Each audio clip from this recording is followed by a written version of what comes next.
Hello guys, আজকের মিশনটা complete কিভাবে ডান করব আমরা এখানে 50 লাখ কিভাবে করব সেজন্য আমরা দেখাচ্ছি। এই যে তিনটা কিভাবে পূরণ করবে এবং তিনটা পূরণ করতে পারলে আমাদের 50 লাখ এখানে পেয়ে যাব। তো অ্যাট ফার্স্ট আমাদের কোনটা আগে পূরণ করতে হবে? এই P2P ট্রেন্ডিং আমাদের সামান্য এক লেভেল বেরোলেই একটাই পেয়ে গেছি। পরেরটা হচ্ছে ডিভি এই যে এটা বাড়াতে হবে এক লেভেল। সেকেন্ড টপিক আমরা পেয়ে গেছি। দেখুন আমাদের এই দুটো কিন্তু ভরে গেছে অলরেডি, আর একটা পেলেই আমরা 50 লাখ এখানে কয়েন পেয়ে যাবো। তো আমাদের এখানে কি করতে হবে? আমাদের স্পেশালে যেতে হবে, ওটা ওখানে নেই। তারপর নিউ কারেক্ট, এই নিউ কারেক্টে যেতে হবে।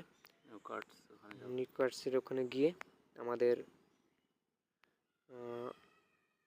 এই যে এখানে একটা নতুন আসছে হামস্টার কম্বাট মির্স আর কি, সেটাকে এক লেভেল বাড়াতে হবে, তাহলেই আমাদের 50 লাখ ডান হয়ে যাবে। সো তোমরাও এইভাবে করে নাও এবং 50 লাখ কয়েন টোকেনটা কালেক্ট করো।